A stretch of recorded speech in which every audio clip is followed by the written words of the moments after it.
All right, I went ahead and started the recording, so we're ready to start whenever you are, Arquella. Thank you, Ken. Good afternoon. Welcome, everyone, to the Houston Chapter ATD, Association for Talent Development Employee Learning Week showcase.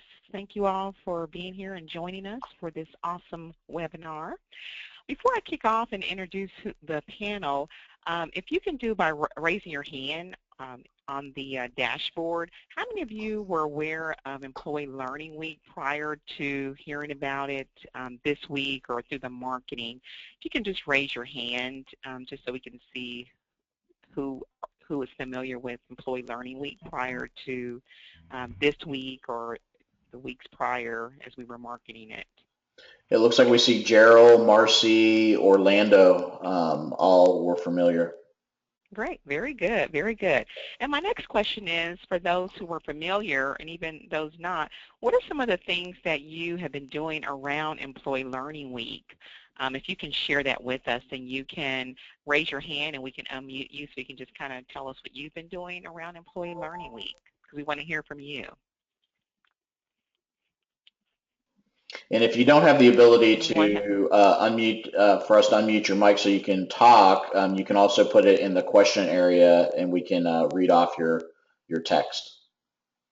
Yes, want to hear from you and find out what folks are doing around learning development for their employees.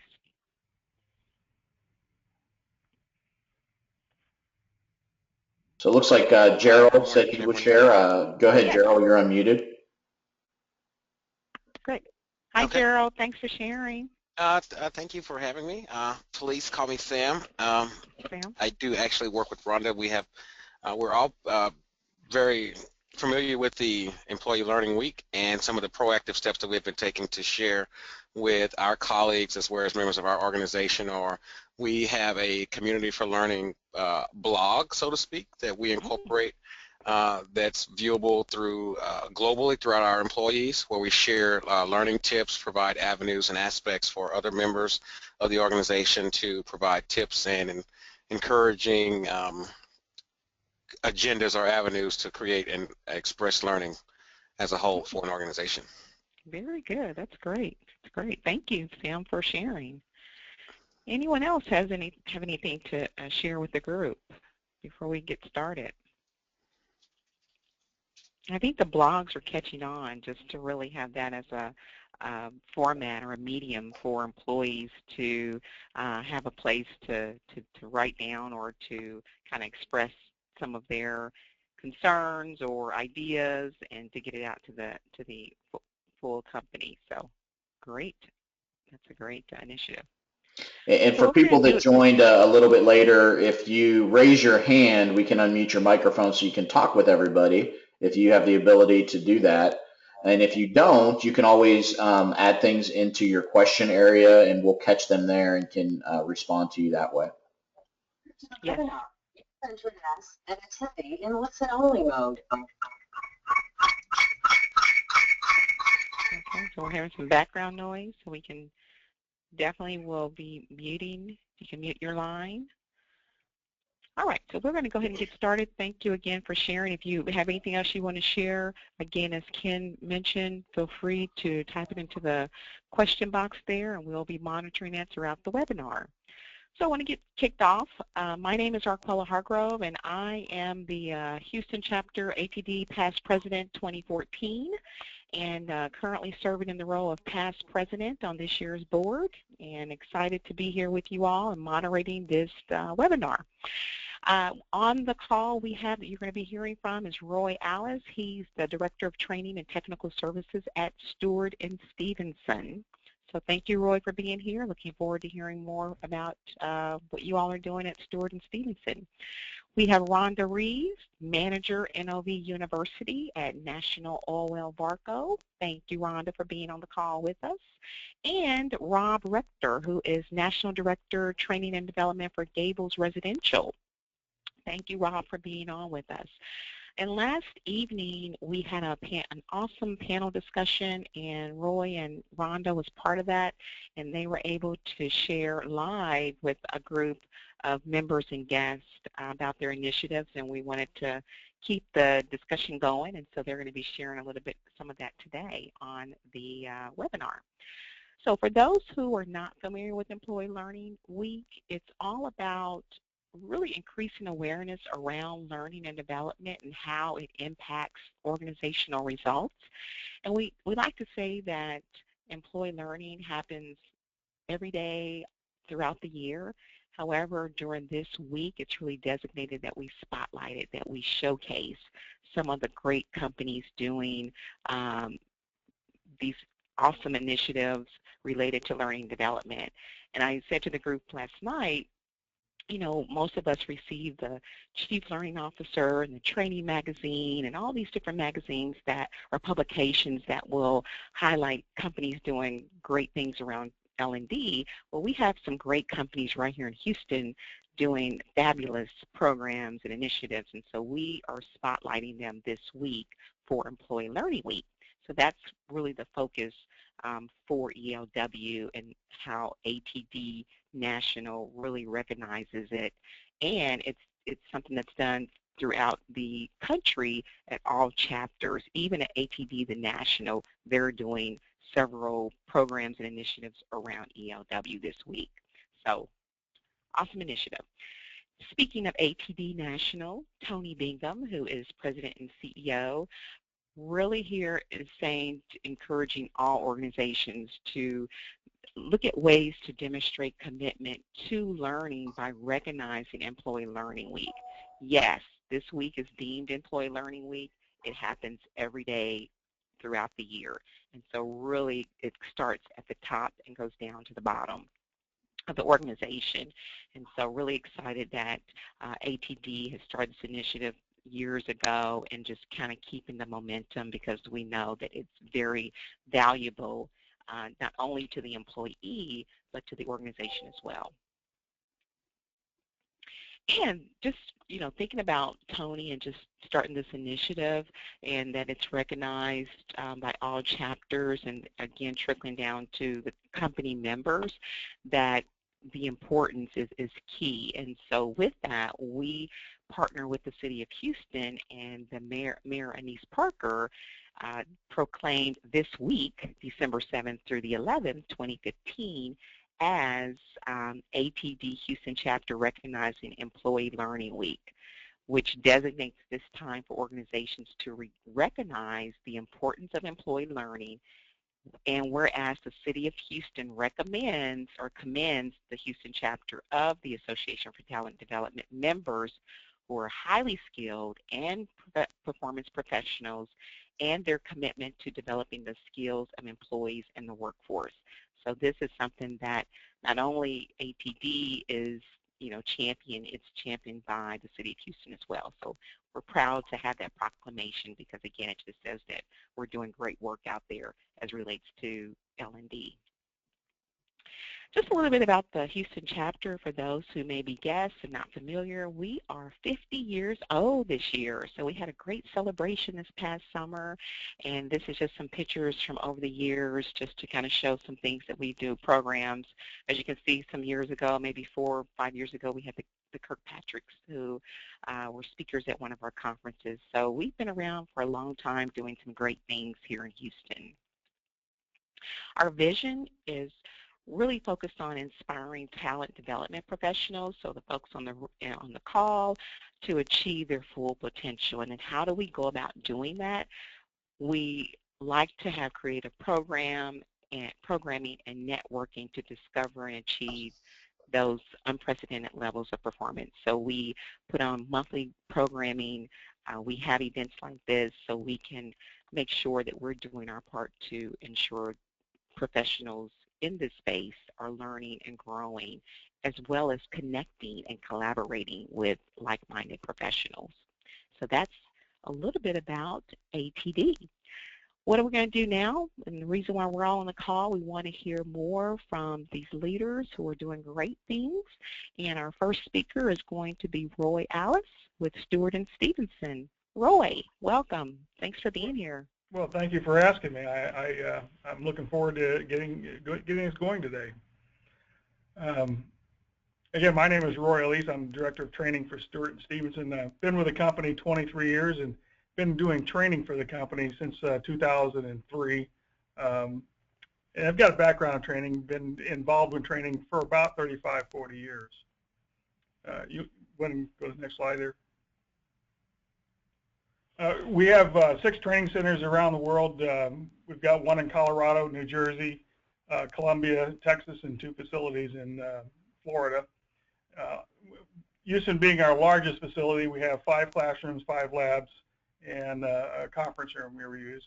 We average about 3,000 to 4,000 students a year through all of our training facilities. Predominantly our training is technical training, but we also provide the essential skills or soft training for our employees and customers. Next slide. One of the things we pride ourselves in, we have probably predominantly our employee workforce are technicians, and that's where our revenue stream is based on. We have some of the most highly trained technicians in our company and in our industry. One of the things that we do on a consistent basis is evaluate all of our technicians on their competencies on the equipment they're training on, and when we get feedback from our customers, we are recommended by our business partners on a continual basis for training throughout the diesel engine industry. Next slide. One of the things we did about 2 years ago, and we started to evaluate how can we make our training more financially feasible for our company and more cost effective. One of the things we decided, because we were running about 80 to 90% of our training was instructor-led training. We had to reduce the cost, especially I think all of us in the industry realize that sometimes the most expensive part of that training is the travel cost. We would hold a class and figure out what we had invested in cost in that class for, say, 10 of our technicians, and we'd have $35,000, $40,000 worth of travel costs and hotel rooms and everything else. So we had to get a handle on that travel cost, and the only way we could do it is we had to be able to bring in some e-learning, online e-learning with our learning management system and offset the number of days we're in the classroom, or sometimes alleviate the classroom exercises altogether. Because of the type of learning that our audience does, we could not do away with all the classrooms, especially for our technicians, but we were able to reduce it almost 35% by bringing in online learning. We started out 2 years ago contracting with outside sources to develop the e-learning. We quickly found that that wasn't going to be satisfactory for us, and number one, it actually burdened our budget even more when we found that the cost of doing the outside learning. So my training team got together and we decided, after evaluating, we had a lot of the technical or assets in the company to be able to do needs analysis, and we had subject matter experts, and the curriculum development with our documentation group was easy to accomplish. We just had to determine what we could do and what we could not do, and what we decided was there were 2 areas in the e-learn development we would go ahead and contract out, and that was the voice and the any video we needed, because we felt that that was an area that was more cost effective to do it out and to try to do it internally, and also we would have a better polished product once we did that. Once we got to developing the e-learning, we decided it would reduce our costs almost 30 to 40% over what we would get from the outside. The outside groups was very, the cost of it we had to overcome, but and we get good quality products, but we decided inside we were able to target it better for our audiences. Go ahead, next slide. That's the last one, Roy. Oh, I'm sorry. Right. Anyway, we realized about a 50 to 60% cost savings over the last 2 years by developing the e-learn in-house. And that's, any questions? So Roy, and again, there's more and more the e-learning space and mobile learning is just exploding, and more companies are offering this as a way for their employees to learn. So can you just kind of share with the members and guests, what are you all looking to do 26 and beyond as it relates to what are some of the top priorities to engage employees and leaders around L&D, and in particular, where you see the e-learning going for Stewart and Stevenson? Well, the e-learning is actually continuing to grow. It amazes me how many of our employees, and we've actually gone out and solicited to our employees, listen, if you've got anything that you think that would benefit by having an e-learning module to enhance either a process or some learning within your department, let's partner together and do an assessment and figure this out. And almost on a weekly basis, we get 2 or 3 departments countrywide to call up and say, listen, I've got a really big problem with warranty transactions, and my front counter people are not really understanding how to communicate this. And we developed a 6-minute module, produced it, sent it out company-wide for everybody who's in our parts counters, and ended up getting a really positive reaction to it, and then also saw an increase in our warranty claim cost. Going into 2016, I think one of the ventures we've already started on, and that is rebranding our learning management system. We're going to be calling it the SMART system, which is skills management and resource training. And we're going to increase, we're targeting about 20% more in e-learning usage within the company, and again, a continual reduction in the instructor-led classrooms. Very good. And for those, I have dabbled in introduced e-learning, and again, it's always a time factor, or folks may not be able to focus on it completely because they're so busy. Can you give some best practices of how you all introduced it, and just kind of how employees embraced doing e-learning, and based on schedules and maybe multitasking and all? How did you all introduce that to your staff? What we really did, it's almost like a marketing campaign to get everybody to understand why we were trending towards the e-learning, and how it would benefit the individuals and the company as a whole to partake in e-learning and do this. And actually, the acceptance of it, we really didn't have a problem. Once the managers, especially the managers and supervisors, once they found out that they could take 20 minutes, 30 minutes, and sometimes most of our e-learnings do not go over maybe 45 minutes to an hour. And they could sit them in front of a computer in their office versus putting them on a plane and going somewhere, or gathering a lot of them in one room. They saw the benefit of it and the cost savings. So really, it was a pretty surprising reaction and an acceptance. Great, thank you. And my last question, Roy, do you see anything happening with simulations? Because I know a lot of times with really technical positions, seeing a lot around mobile learning, and they're incorporating simulation type programming. I think we have some of them we have incorporated into our online learning. Again, then that's another cost adder that even more so than what we're incorporating now with e-learning. I think eventually we're going to be there, but when you get into simulation, then you're talking about somebody has to go in there and do, for us anyway, because we're dealing with a lot of electronic control systems. You're dealing with somebody who has to have a software programming background to be able to do that. We're going to get there, but it's probably going to be at least another year. Yeah, great. Thank you. It's very informative. Are there any questions for Roy before we move on to our next speaker in regards to e-learning initiatives at Stewart and Stevenson? And that's the world.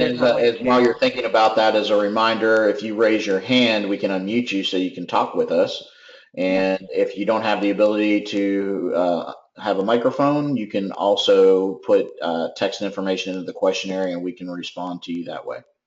Yes, it's interactive. We definitely want to share best practices with you of what some of the companies are doing here in Houston, but then also want to hear from you. So if there's questions or comments, definitely raise your hand so we can recognize you and unmute your line, or if you want to type into the question box again so we can recognize you and get your question out to the speakers. Great. Thanks again, Roy. Yeah, That's great information. Well, So we're going to keep it moving and Hold on, one quick. I see Gerald has his hand up. I just unmuted you, Gerald. Okay. If you wanted to jump in Great. real quick before we went to Rhonda. Okay, great. Hi, Okay, Gerald. yeah, I just wanted to. Oh, hi. Yeah, it's Sam again. We just wanted to Sam. ask Roy how it's been. I know that a lot of industries are experiencing leaner times with a lot, doing more with less. How has it been for you to transition, I guess, to handle the production requirements versus the training requirements? How have you guys adjusted to that? Really, and Stewart Stevenson is really being affected quite heavily with the oil and gas industry right now. Surprisingly, because I've been able to show the financial benefit and also the cost savings of doing this, I haven't been approached at all by our finance team who's been looking at budgets throughout the whole company to do any reduction in this. Matter of fact, they've been more supportive because they see that once we develop some of these programs, like in the warranty area and some of our processes in the accounting area, and even how to use our ERP system. We're utilizing these small modules on how to use ERP is major benefit for our company. Okay, thank you for sharing. Great. Thank you. Thanks for the question. Mm-hmm. Great. Well, we're going to, and again, if you have questions, feel free to raise your hand so we can recognize you and get you unmuted. And I did want to share a comment from Orlando. He was giving you a pat on the back, Roy. He said that's awesome. Thank you. Great. Very good. All right. We want to move on to Rhonda Reeves with NOV, and I want to turn over to you now, Rhonda. Okay. First, I want to, thank you. I want to say thank you to Sam and Orlando for chiming in. Orlando is our quintessential supporter, so I'm not surprised he patted you on the back, Roy. Well, I am the manager of NOV University at National Oilwell Varco. I've worked in executive education for 13 years. 12 of those was at Purdue University, and I joined NOV last September, so I've only been here for a little bit over a year. But at Purdue, 8 years ago in 2007, we started a partnership with NOV. Most of my customers at that time were agribusiness customers, so it was kind of strange to get an oil and gas company in Indiana, but they were looking for a university that offered a selling and sales management degree. And then I worked in a center where we had the infrastructure to organize a program with them. So that's how we started our partnership and helped them design and develop it over the years. So I have been in love with NOV for 8 years, and I decided to leave Purdue in 2014, and they said, well, come work for us, duh. So that was an easy choice, and here I am in Texas, no winter. So I'm happy. So last night at the panel discussion, we talked a little bit about some of the successes that we've seen in the past. And so if you missed that, too bad, because today is about the future. And Employee Learning Week, I think, is really neat because it resonates with what we're doing as an organization, as a learning organization going forward. And that's connecting learning to organizational results. Our mantra is make learning that matters. Our vision going forward is to inspire learning, and that doesn't mean classes necessarily. It could be all sorts of things, but inspire learning that moves our people and our company forward.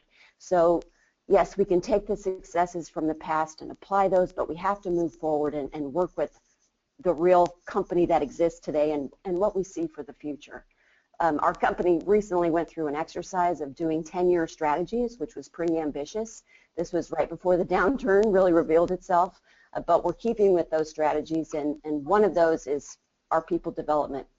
So one thing that we've been doing is, in terms of making learning matter, is stop, we talked about this at the panel discussion last night, we're taking a much more consultative approach, and we've stopped doing a bunch of stuff and creating content just for the sake of having classes. We had a lot of great classes that we did offer, but they weren't necessarily focused on real problems. So I guess what we're doing is refocusing. We had really great things, but we don't know if they were really making a difference for the company. So these are our initiatives kind of around this circle here that we're working on. We're focusing on results versus numbers. In the past, butts in seats was our best metric of success, and to me that's not really a measure of success. Recently I had to present this to some of the business leaders, and I gave them the example of, if you sign up for an ice skating class, is the measure of success the number of people who attended, or is it if you can skate or not? So results versus numbers, and that's where we're going kind of as an organization. Also, one of our challenges is delivery and application. So like Roy, you had a bunch of different instructor-led courses, a lot of traveling. We've done away with a lot of that, and we are now focusing on just a few quality programs. And we've also kind of retooled our organization to stop, what was his name last night from FMC, Brad English, describe the difference between trainers who stand in front of a class and impart all their knowledge to facilitators who actually facilitate the discussion and get all of the knowledge from the classroom. So that's what we're going towards as well. So we're no longer just training people with information. The pressure's off of us. So now we can work with our organization and bring it out of them. So it's kind of a fun shift, but the organization is still adjusting to all of this. Another thing that we're doing that's listed on the slide there is relevant activities and application. So another thing that we did that was a high cost, besides the instructor-led traveling and everything, was our workbooks. So we had workbooks of slides that I've seen research that says it doesn't really enhance learning to have all the slides necessarily there so that you're reading the same thing that the instructor is saying. It actually interferes with learning, if you look at neuroscience. So we're now having just simple, reference sheets or job aids that people can reference in the class or later to help them really apply what they're learning in class and at a later time. So everything is about real use and application. Recently I attended one of our previous classes, we're calling them legacy courses, where we had the workbooks. And the instructor had asked a question, and I saw everyone in the class look down at the workbook and then answer back what was in the workbook. So we were basically prompting people for the answers that we wanted to hear, instead of having an authentic learning conversation that we can all learn from, and then the instructors can use those examples for the next class and the next.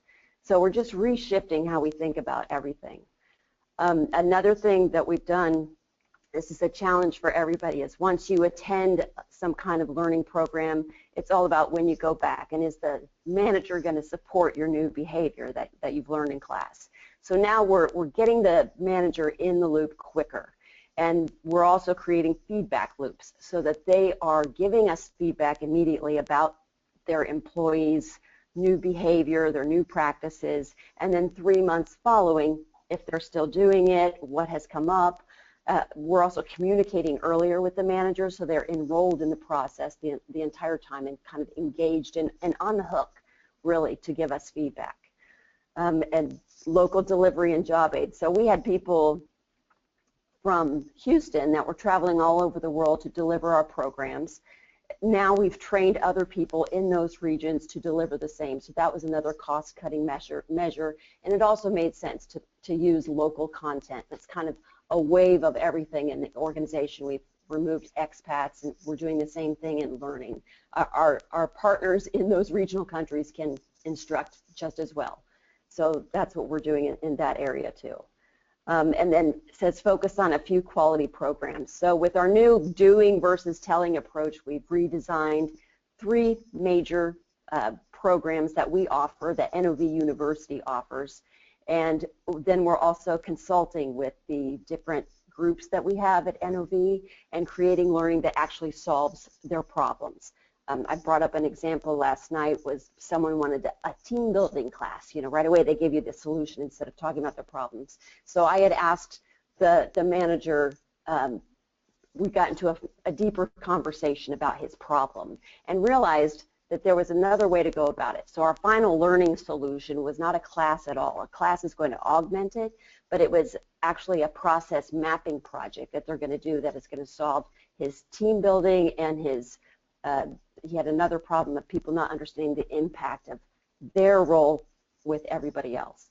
So it was a totally different learning solution that he hadn't thought of, and that can only happen through deeper conversation with the manager.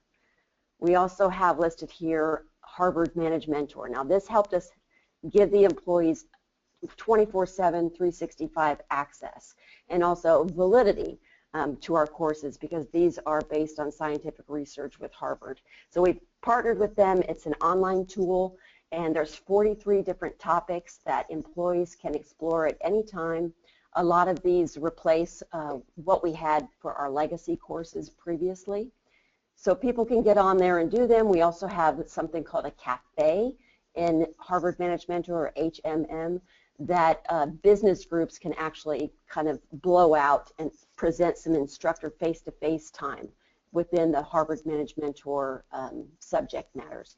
So one of our programs that we've developed with Harvard from there is a new manager program, and that is blended learning, where a facilitator will direct all of the new managers to go to specific topics in HMM, explore them, and then apply them to their jobs. So they have to apply the tools to their direct reports. And then they report back in peer discussions, online peer discussions, in manager feedback again, and so it's basically that. It's basically exploring, studying, applying, and then always reflection and feedback. So it's just a constant cycle. Now, all of this is a huge culture change for NOV. We've been used to just throwing classes and throwing people in classes. We have a huge support network for training, but not necessarily learning. So that's where we're going. And my organization are the ambassadors of change, which I told the people last night, sometimes you need body armor for that role. But we're going forward, and we're trying to communicate the need to really apply learning so that it makes a difference and it actually affects and has an impact on our organizational results. So that's us now and in the future. That is great, Rhonda, and that strategy, inspiring learning that moves our people and our company forward. Great strategy for 2016. I like what you said last night, is that you just have to think differently, and it starts there. So great programming and initiatives that you all have coming up. So very good. Are there any questions or comments for Rhonda? Again, we'll raise your hand and we will unmute your line if you have a question or comment for Rhonda. They're doing some great things at NOV University. And if you can't unmute your microphone, you can also text in comments and questions too, and we'll catch them that way. Yes, absolutely, absolutely. Very good. So if there are no questions for Rhonda at this time, what we'll do, so we can have some time at the end. I see a couple things coming in. Arquella, before we shift to Rob. Right. Adolfo is asking you, Rhonda, is the Harvard MM solution expensive? It depends on what level you get. So I think it's okay to, well, I don't know, I better not say. It depends on what level. Maybe you can compare it to, other resources. I mean, is it, comparable to other similar resources, or maybe you can talk to it in that context? Yeah, I would say so, and I think this probably is pretty reasonable in terms of some of those others. And Harvard, the partners are great. They're willing to work with you and kind of customize and piece things for you. So there's actually a much larger tool that we could have gotten, and we're not going that far with it yet. Our organization's not ready for that yet. So I think it's probably pretty reasonable, and I can certainly put anybody in touch with those people if it's something that you might be interested in. Or if you want to call me and we'll go through a demonstration or something, that's fine too. And we have some feedback from Sam. First, he said, "Great job, Rhonda." So there's a pat on the back for you. And then he also mentioned Harvard is an option that can be explored with various price ranges. So it sounds like he has some experience with that as well. Yeah. Very good. Anything else out there, Ken? I am not seeing anything else, so I think we're good to move on. Okay, very good, very good. And just to note, there are more and more companies are introducing the new manager programs or the year-long programs where it's blended learning and they have to do some things online as well as there's some in-person. So seeing a lot more of that these days and going into 2016. So looking forward to hearing more of updates on the new manager program, Rhonda, from you all. So thanks for sharing that. So we're going to keep it moving, and our final speaker for the webinar today is Rob Rector with Gables Residential. So looking forward to hearing what Rob is doing at Gables, and turn it over to you. Welcome, Rob. Great, thank you very much. So Arquella said, I'm Rob Rector with Gables Residential. Hopefully, all of you are at least a little bit familiar with us, but Gables Residential manages and develops apartment communities across the U.S. And just as a reference point for those of you that are in and around the Houston area, if you're ever down around Westheimer and Kirby, there's a development there called West Ave. That's us. So if you've ever been to Tootsie's for shopping, or if you've ever eaten at West or Eddie V's or Del Frisco's, then that's us, just to give you an idea of what we do. So, a little bit of a different audience that we're working with. So for our training program, we have training facilities across the U.S., and it's twofold. I'm sure that everybody's had some experience with an apartment community personally. So the training that we provide is both for our on-site office associates, which the program there largely is going to focus in around sales, service, personal skills, leadership development. We have another piece of the program that's focused in around our maintenance teams, which is largely technical training for all the facilities and equipment that we have at our apartment communities that we're responsible for maintaining. And then, of course, our corporate teams that are in the corporate office. So with our program, looking back over the past few years, I think Rhonda said it best, and we did the same thing. If we go back 5 years or so, we did a lot of training. We had a lot of programs. We brought people into a lot of classes. Most of these classes were 8-hour classes. We even had some that were 2-day programs that we would come in. We would get great level 1 evaluations. We would pat ourselves on the back, and we would tell ourselves what a great job training these people that we did. And we've come to realize, and especially after 2008, there was a real estate downturn. So we had to restructure a lot of our teams, and we had to find better ways to do it. We also spent a lot of time doing needs analysis and really just talking to our associates, finding out what was working and what wasn't working, and realized that we needed to make some changes. So we actually rebranded the entire training program and redesigned everything that we did. Honestly, it was kind of a baby with the bathwater situation, but we pretty literally took everything that we were doing, scraped it off the desk into the trash can, and started over at square one. So with the program that we're doing now, it's a focus on different things. I think one of the biggest changes that we made was taking the instructor-led content that we offer, and for our audience, for our people, we still are largely instructor-led based. We have training managers across the U.S., so we're seldom traveling our employees to different locations, and usually it's a training manager going in and offering classes regionally. But one of the biggest changes we made is almost all of our classes that we offer on the office leadership development service side, we moved to half-day modules. So it was a really big challenge to figure out how do we continue to provide a really good experience without taking somebody away from what they're doing for a full day. This addressed one of our challenges, which was just access. As you can imagine, if somebody's in class for a day or for 2 days, well, then they're not at their apartment community providing service, taking care of our residents, taking care of the asset, which was a challenge. So we moved to this model. And we had to explore some really different things. From the content development, our focus really became, making sure that it was engaging presentation. Rhonda said it too. We did the PowerPoints with the fill in the blanks, and basically everything you needed to know was there. You didn't even need a training and development professional to be present. You could just have read what was on the screen.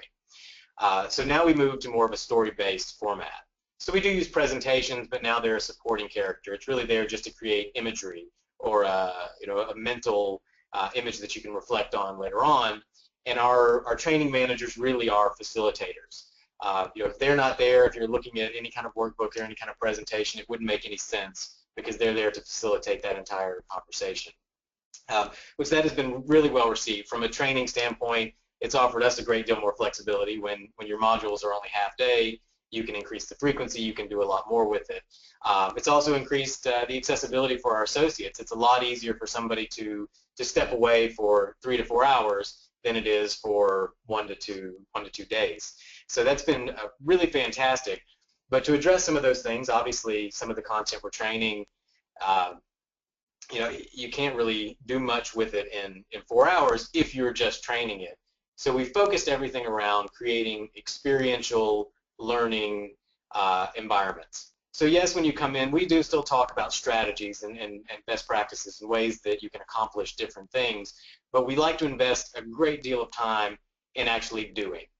It's wonderful to talk about how you can do this or the ways that you can do this when you go back to your community and you have to apply this, but really unless you're practicing it, it's difficult, and you're just going to go back to the old ways that you were doing it, and hey, training was great, but I didn't really change any behaviors. So we invest a lot of time in our classroom, in our learning environments, to just practicing, to going through, to whether it's role plays or whether it's case studies or a lot of different tools that we use to make sure that our associates are really getting the opportunity to figure out how to apply this, so it's not quite so scary when they go back and are actually faced with doing it in real life.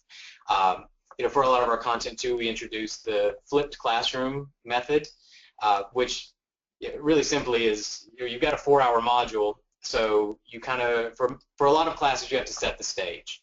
So we created really short 15 to 20 minute web-based training sessions that are prerequisites to some of our classes, and it just gives you a foundational knowledge so that when you walk in the room, you already know the basics. Or the core knowledge of what we're going to be talking about. So since we've only got a limited time, we can just dive right in, and we're not having to invest the first hour, hour and a half to just making sure you understand the basics before we can dig into the good stuff.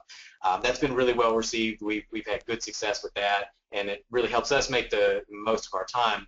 And one of our big initiatives this year, which just carries the experiential learning piece forward, is we've now implemented video role play. And I'm sure most of you have seen something, whether it's at a conference or on a webinar, but we've tried it for a couple of years. Truth be told, we just had the wrong software. For anybody that's looking, we're using Rehearsal. Feel free to reach out to me. It's fantastic. We're having a wonderful experience with them so far. But if you're not familiar with video role play, essentially we can create video scenarios. Video is a simulation to some degree. And then we can push these scenarios out to our associates, and they can actually go in, they watch the scenario. It's based around real life events, real life situations that they're going to encounter. And then they actually have to record themselves and how they would respond. They submit the response back to our training and development team, where we're able to actually provide video feedback, sort of a mini coaching session on how they did this. And if they did wonderful, we can tell them, hey, you did a wonderful job. That's exactly how it should go. And we have a lot of cases where it's not great, and we can give them good feedback, and we can actually keep it going. We can ask them to redo it. So that's been something that we just started rolling out, about five months ago, and really happy with the success that we're going. One of the greatest things about the software they're using, it is fully mobile compatible. So many of our associates don't have webcams, and if they don't, that's fine. They can actually pull all the scenarios up. They can watch them on their phones or their tablets. They can use the phone and tablet cameras to record themselves and submit it. So it's been a really great experience getting that out there and improving our ability to create training opportunities that are not in a classroom, that are not on a computer. It's a totally different thing. So that's been really wonderful. And then we've had a huge focus for the past 2 years also on video-based, I think the buzzword now is micro-training or micro-learning. But essentially it's short video modules that are on demand. Associates can pull them up at any point in time. Again, all of our videos are mobile compatible. We do our very best to keep them to the 2 to 3 minute mark, because after that it kind of gets a little long and becomes tedious and engagement starts to drop off. We've had, I think our best success with this though has been on the maintenance side. So I think this kind of goes back a little bit to what Roy was talking about. So for a lot of our technical training, we're able to create these videos to push them out. We use them in our instructor-led training classes, but we also make them available, so we have a lot of associates that are out in the field working on a AC unit, and they're able to pull up a video and watch this short 2-minute clip on how to do this process, and then be able to go about it and do it right where they're standing there working on this AC unit or appliance or whatever it may be. So that's been really fantastic, and we fully intend on continuing to build that out. And at present, I think we have a little bit over 80 videos that we've created on any number of topics that are available for our associates to go and pull up at any point in time. So that's some of the bigger things that we've been working on. Obviously, tons more behind that, but some of our bigger changes. For 2016, our core focus is on a few things.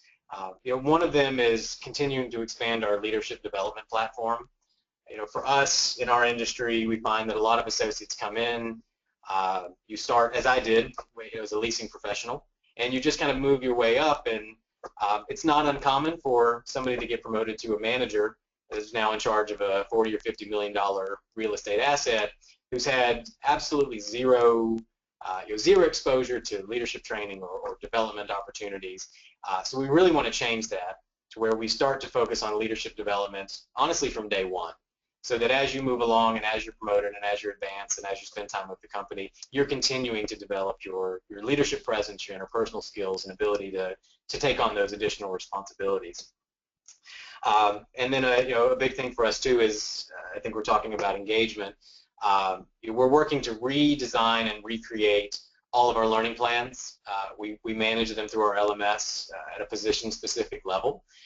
So we're really working to try and simplify those and increase the amount of training-related recognition that we can provide, because our feedback really is that that's incredibly important to our associates, and I think it's incredibly important to maintaining the engagement in our program and having our associates continue to come back and invest in their self-development through the Gables Foundation's program. So lots going on, and as you can see, it's we've been quite successful over the past few years. We've been named to the training top 125 list for the past eight years, and actually the 8th year is this year. We just found out right before I think we submitted this that we made the list again, so we're excited about that. And then have been named to the ATD Best Award list 5 times over the past 10 years or so. So very excited and very proud of everything that we've been able to accomplish. Hey, and I'm going to jump in here. I see we had a question come in from the chat area, and I think it's from Orlando, coming actually through Sam. They must be together. It says, once the learning activity is completed, what time of support or resources are available to validate the transfer of learning? That's a very good question. So we manage that through, for level 2, level 3, level 4, we of course do lots of surveys, we do lots of observation. We're working on follow-up sheets that will be able to go to all of our supervisors to engage them even more than they are now in the process, to make sure that, again, associates aren't just coming to training and then walking away and saying it was great, but really that it is changing the behavior.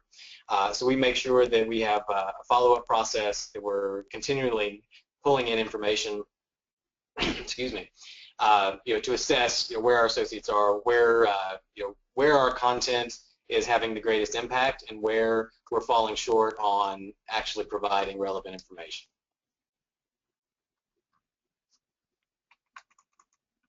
Right. Any other questions, Ken?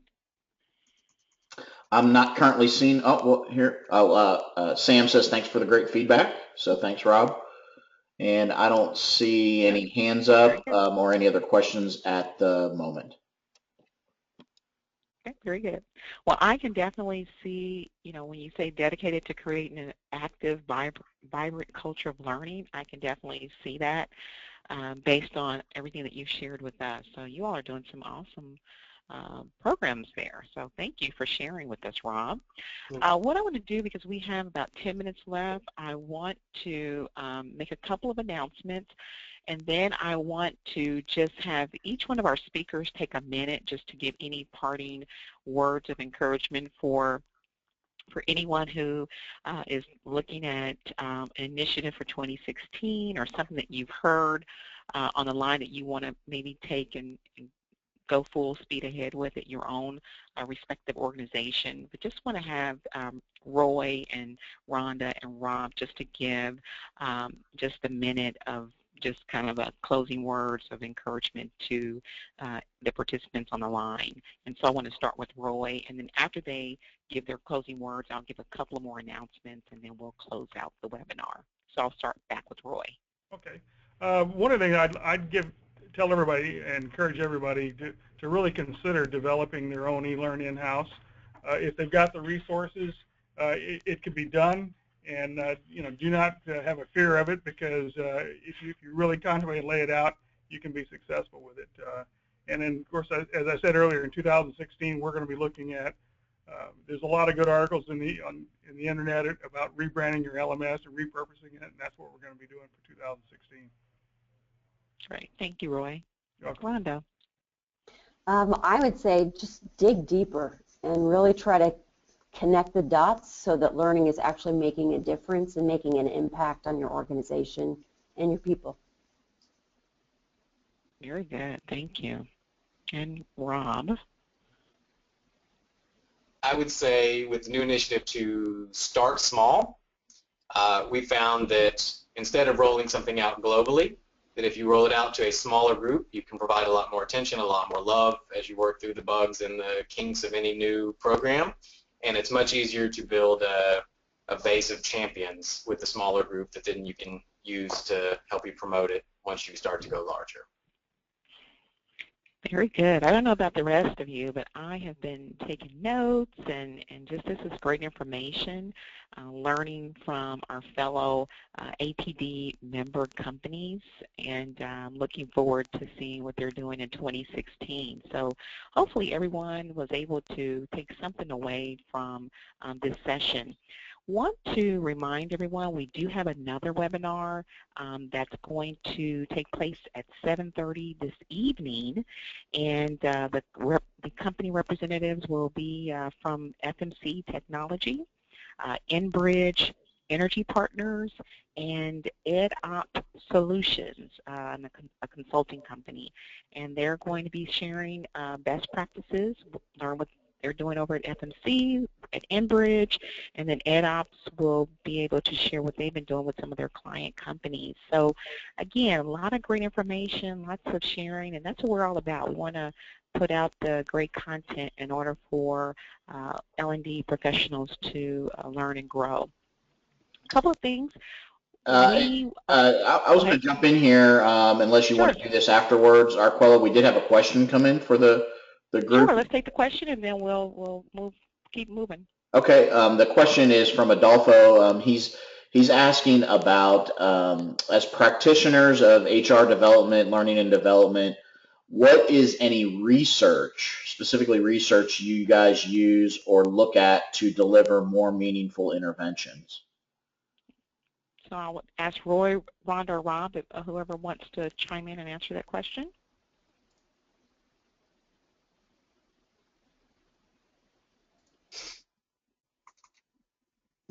Ken, can you repeat the question again? I couldn't read it on here. Yeah, it's focused on research, and the question is, what research do you use to look at to deliver more meaningful interventions, like aside from ATD materials and things like that? What are some research materials that you guys are looking at? I have a Master's of Education and Learning Design and Technology, and during the master's, I became aware of all the performance consulting or performance improvement technology, kind of that world and those resources. So I have a lot of prior resources that I used kind of during my master's program to make sure that we're using real research from ATD National and also Harvard, whatever we can that's actually real research about learning practices going forward.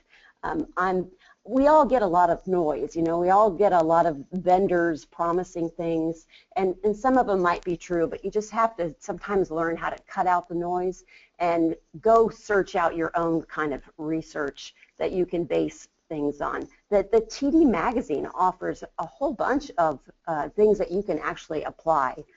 So I would recommend that as a great resource as well.